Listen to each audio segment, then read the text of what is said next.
Hello, I'm Rob from Podstein, and in this video, I'm going to show you an overview of a protocol. Um, this is going to be our agenda for this video, and my objective here is to give you the tech perspective of our system, and I hope that by the end, you'll be able to start playing around with pods contracts. We'll start with a very quick theoretical overview, and later I will create like a contract example from scratch. So first of all, what is pods? Pods is a decentralized non-custodial options protocol where you can build like our own options and trade them through our options AMM with our special pricing mechanism. We are currently working on those networks. Kovan is the most recommended one since we have a bigger number of options and price providers there. And in our system, you'll be able to build American and European options, although our options AMM only works with Europeans at this moment. Pod support any type of ERC20 as both strike and underlying asset. We also support Aves interest-bearing tokens. This means more yield for the option sellers. And here's a list of some suggestions, some ideas that you can build on top. And feel free to reach us on Discord if you want to discuss both from the tech and the economic perspective your idea. So this is the current system overview. I think it's easier to understand if we break in three pieces, in three components. On the left, we have the financial instrument, it's the option itself. On the right, we have like a trading venue where you can buy and sell and manage your liquidity. And here on top, number 3, you have the helper that's like a contract that aims to like combine those actions from those number 1 and 2, so then you can save some transactions and some allowances. Okay, so let's see which actions which component can perform. So on the financial instrument, you can mint and mint exercise and withdraw your option. On the trading venue, you can trade. We have 4 different types of functions for trading. And you can add and remove liquidity also. And on the option helper, you can, as I told you, like you can combine those previous actions. So you can like mint and add in one transaction, you can mint and sell in one transaction. Okay, so now let's take a look on our documentation and walk you through there. So basically our documentation, we have like a section for understanding options. And we have like some protocol review. And then we have those 2 components that I mentioned earlier. Like we have the options instrument and we have the options AMM itself. If you want like to deep dive on the system, you can take a look there. We have like a brief explanation of each contract and its functions. But the most important sections for you is going to be the guides, where you can learn how like to perform some actions. And also the deployed contracts, where you can find both like where the contract addresses are, but also the reserve assets, like the assets that we are using, the mocking assets. You can go to our system, our app, and inside this button here on the bottom left, you can find our utilities page. And here you can get the faucet for your tokens. So then you can play with the tokens. We try to use the same tokens as Aave, so then we can like match compatibility on the testnet.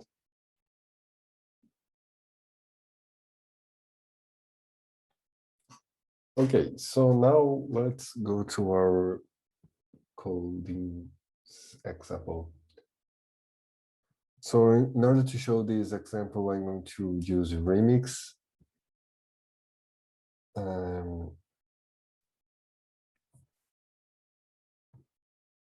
So I already have a folder here that's called Hack Money, and I'm going to create like our contract here. I'm going to go tutorial,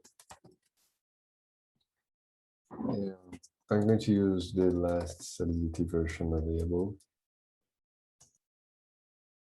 So the first step that we need to do in order to interact with bots, we need to import some interfaces. So we need to import like the bot option interface, the AMM factory, the AMM pool, the AMM itself, and the configuration manager.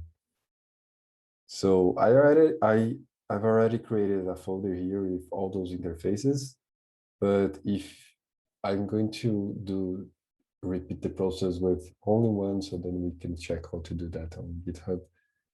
So you need to like create an interface folder, and then you can go to our repo here. You can go to contracts, you can go to interface, and then let's do the process of configuration manager, for example. So we click on raw, we select the code, copy. When we bring here and we paste it on the, and we create a file with the same name. And if you are using like a different compiler version, you can change here, there's no problem. So then let's go back to our tutorial. So then we are going to import all those interfaces here. So depending on the action that we are going to do, we are going to use one of those interfaces. So my objective here in this tutorial is to explain you at least two basic functions. There are the mint, one option, and we're going to also buy one option.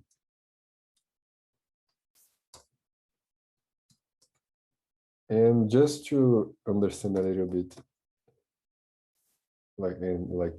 hit the motors a little bit, let's also create two view functions here. So then we can test and play. Also, let's create another function that gets the buying price of the option. Okay, so let's try to implement very quickly these four functions here. So let's start with the options part. So basically, as we saw on our system, we are going to interact with like the left side here with the financial instrument. So first of all, I will need like the option address, right? So in order to get an option address, you can go to our system, you can go to pool, and then check if your network is connected to Kovan or one of the test nets that we support. And then you can pick one of the options available here. The address of the option is going to be shown on the URL. So that's one way to get the option. Another way is to deploy yourself, but this is a more advanced flow that we are not going to cover in this video, but you can check on the guides or ask us on the Discord. Okay, so I'm going to write down here the option address that we are going to use.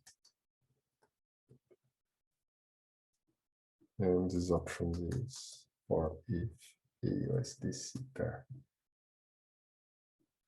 Okay, so first step, I need to instantiate the option.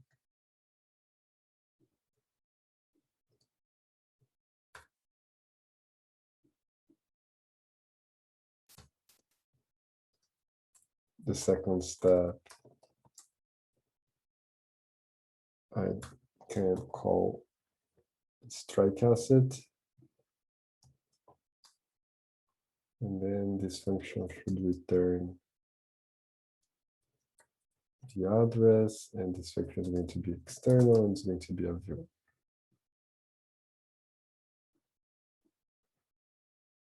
Okay, and I'm going to return the strike asset. So that way we can check like which is the strike asset that this option is using.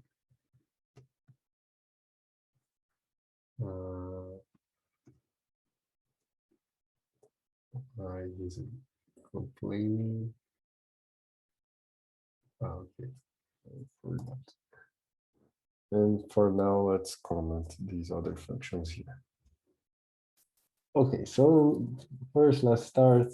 If at least this read function is working, let's deploy our contract. I'm going to pick Kovan here. Okay, Kovan, I'm injected, connected to my MetaMask. So let's deploy this contract here.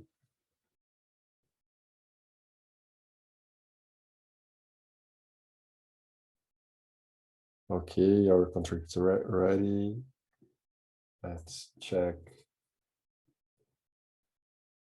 the address of the strike asset. Okay, I got this one. Let's check on Etherscan if it makes sense.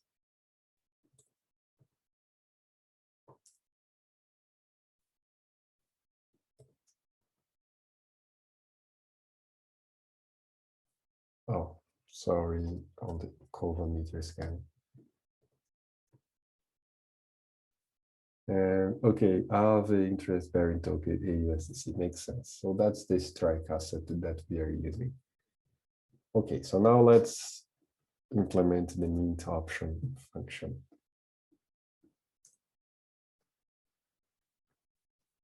Okay, now that we know the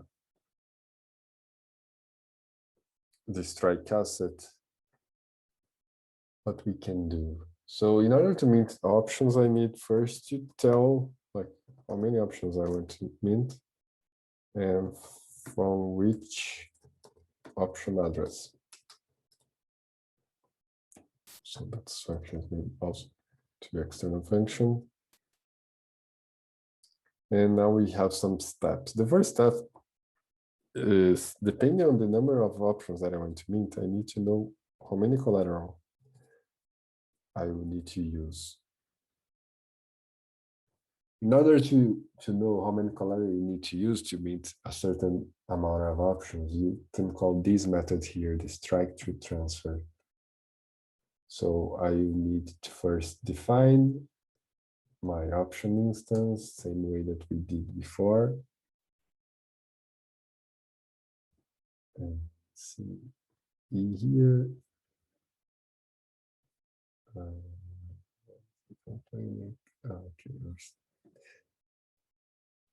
Okay, so now like calling this method, I'm going to know how many collateral do I need to lock.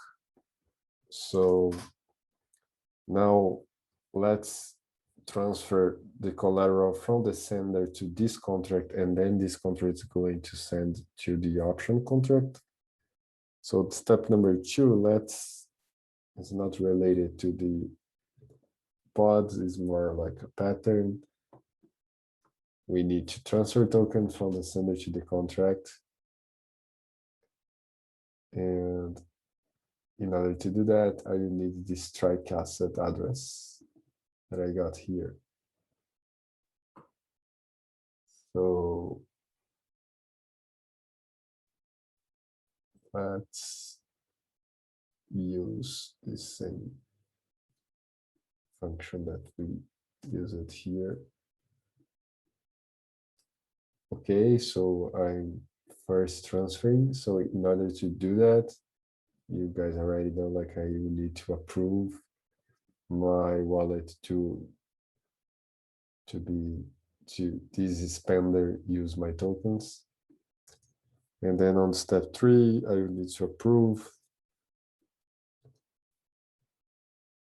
the options contract to move, like the option address, like we'll need to access the collateral from this contract and move there. And finally, I can mint calling the mint function.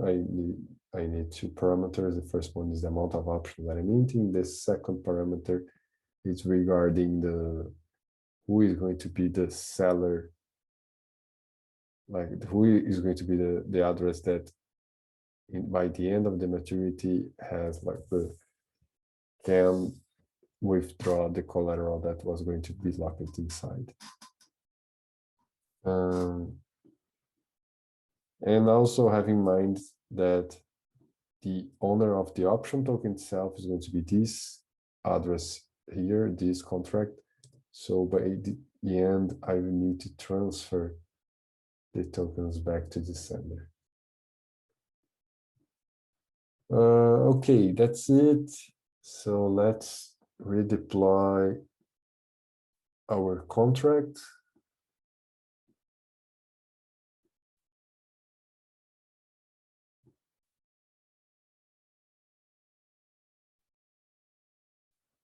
Let's also get this strike asset again, because I don't remember. And then I need to instantiate an ERC20 so then I can approve my wallet. Okay, so here's the ERC20, the AUSDC, so I need to approve. The spender is going to be okay, my contract here. And the amount, I'm going to like just fill the input with like a big number here.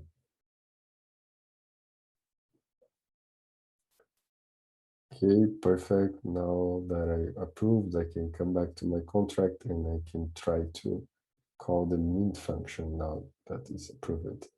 So let's say that I want to mint one option. So how do I handle the decimals? So that's one tricky part of our system. In order to handle decimals, you have two rules that you need to understand. The first rule is about the option decimals. Option decimals is always equal to the underlying decimals. So in our case, we are talking about if like W if like has 18 decimals, so our option contract is going to have 18 decimals too. And the strike price is going to have the same decimals as the strike asset. So if we are using USDC, is going to have like 6 decimals. Also, okay, so in order to mint 1 unit of option, since the option decimals have the same decimals as the underlying asset, that's if I need 1 unit is represented by 18 decimals. Okay, so now let's get the one option here and the option address that I'm going to mint.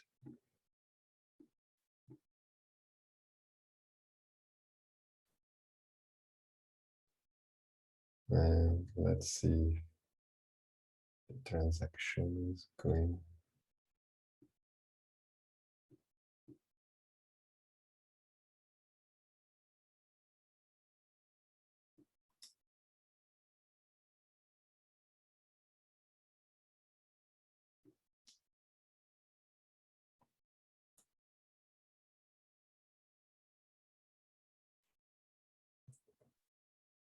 And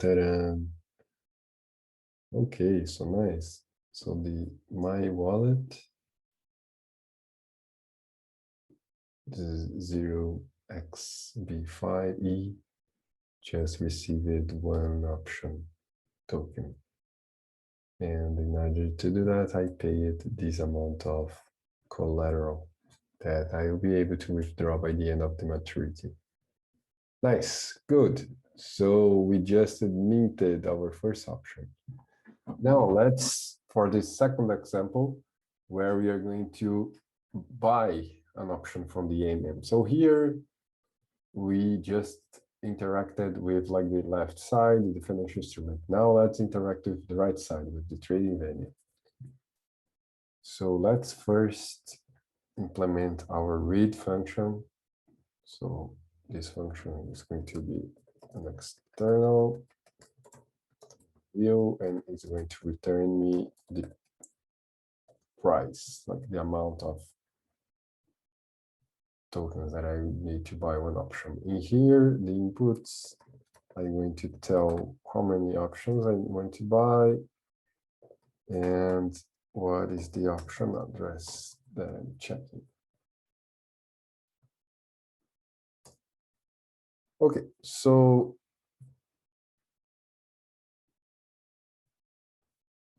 the buying price is a little more complex.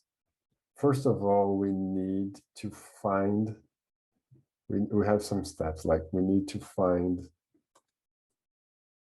where is the address of the pool that's handling this option.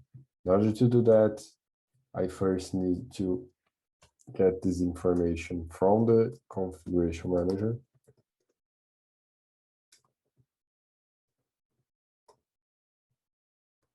So I need to first get the pool factory from the configuration manager. Then, and where did I get this address from? I got from our documentation. So if you check here on Kovan, this is the address of the configuration manager.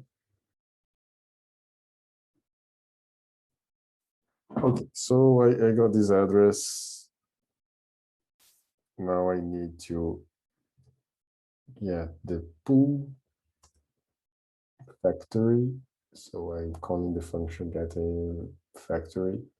Now I have the pool factory address. And with this factory, I can instantiate the factory with the address that I just got from the configuration manager. And then I can call the method get pool. This method needs only one input, that's the option address that I'm going to pass. Okay, now that I have the pool address, I can instantiate the pool. True, so let's instantiate the pool. So my second step was to find the pool address for a specific option. Now I have the pool address here. And here I have the instance of pool address. Okay, so step 3, let's find which is the stable token that this pool is using to pair the option. Usually is the same as the strike asset, but we should check just in case. Okay, now that I know that token B, actually since we are only checking the price, we don't need the token B right now. So now that's the hardest part. I need to call the function to get the price, now that I have the pool. And which function is this? Is the exact A output. Why? Because I want to buy, let's say, exact number A of options. One important thing to know about our system, A in the options AMM is always the option, and B, it's always the stable side. So can be like USDC DAI A USDC, for example.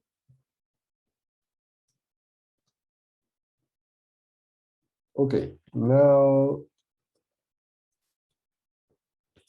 So the function that I'm calling in order to get the price is the get option trade details exact output, and I need to pass like what is the amount of options that I want to buy. I'm going to receive 4 parameters in response. The first one is like what we want to know is the price, like is the input amount. In order to buy this output, I need to send this input to the contract. Second parameter is the sigma initial gas. That parameter is going to be important when we are going to buy the option. And the last 2 parameters is the fees that you will pay for this trade. Okay, so let's see if we make it work.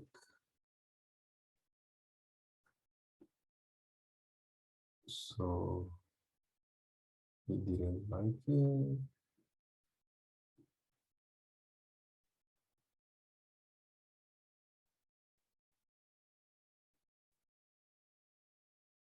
Ah, okay, here is yes, sorry.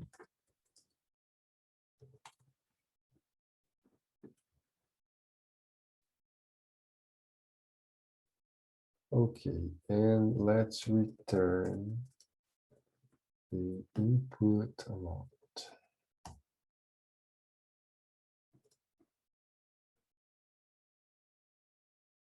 Okay, probably he's complaining about this variable that's not being used. Okay, so let's deploy our contract.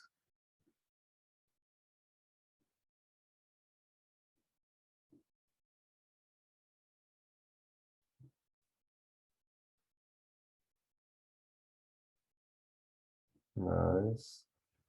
Okay, we have the get buying price. Let's say that I want to buy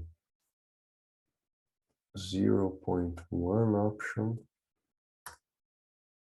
And the option address we already have. It's this one. So let's try. And this is going to be the amount of stable that I need to send the contract. So 0.1 if option is costing me $26. So that's the current price for the option. Okay, so now we are almost done. We already did the get buying price. Let's go to the last function. That's the buy option itself.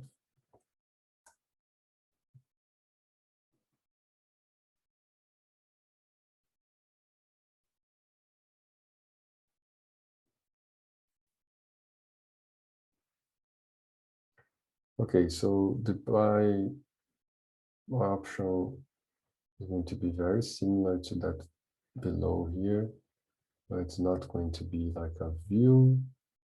So I'm going to receive that amount, an option address, not going to be a view, and we can, or if we can return something here. Okay, so in order to buy the options, the initial steps are exactly the same. So let's copy here. Or we can also call the internal function. But after getting the sigma initial gas that you can read in our documentation, like this is useful for our numeric method, the gas new sigma.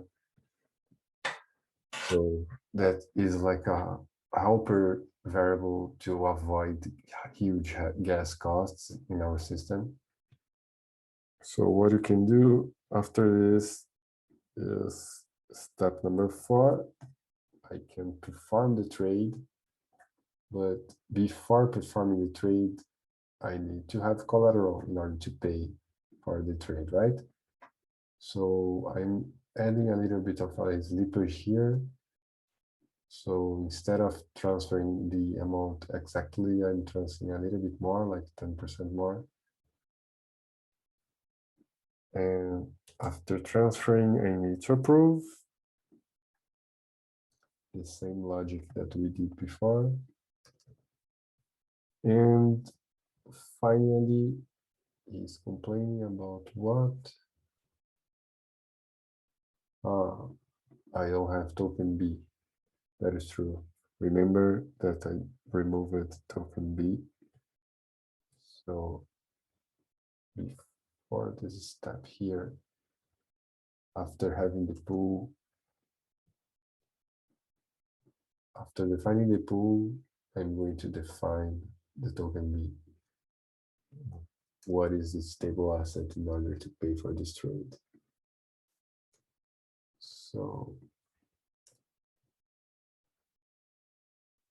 now that I have token B, now that I've approved this contract to use my tokens and I approved the pool address to spend the tokens, I can finally call the last step, that is the trade itself, buy.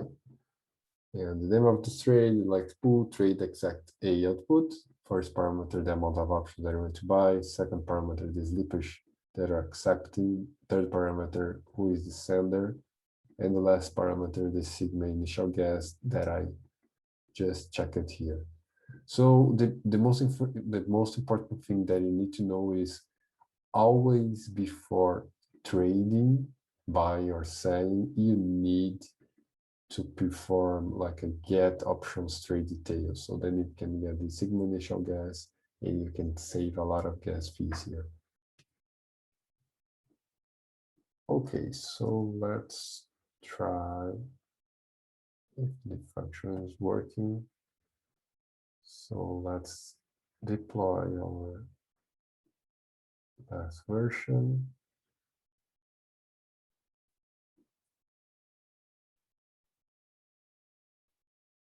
Okay, let's approve the token to be spent by this new contract. And finally, let's try to buy 0.1 option. So moving on 0 and the option address we already have. And let's see if it works.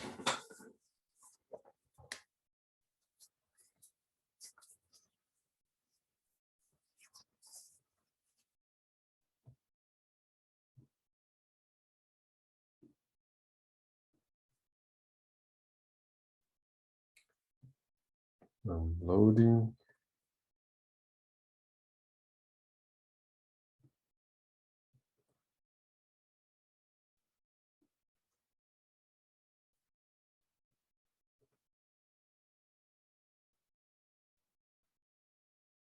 And oh, nice, work it. So I just bought 0.1 option and I pay it a little bit higher than I expected. Oh no, yeah, I paid in the end 26 as we saw before. So that's it for now. Like, okay, so what we did, we learned how like to use the interfaces. We learned how to interact with the financial instrument to the AMM, but we only did like the mint and the buy functions. Then later you can go to the documentation and you can test like other flows here, for example, exercise or remove liquidity or even add liquidity. And a more complex flow is like to deploy your own option or your own pool. But for now, you don't need to do that. You can rely on us. We are going to like keep maintaining the liquidity for a certain type of options. So that's it, guys. Thanks for watching. If you have any questions, like feel free to reach us on Discord.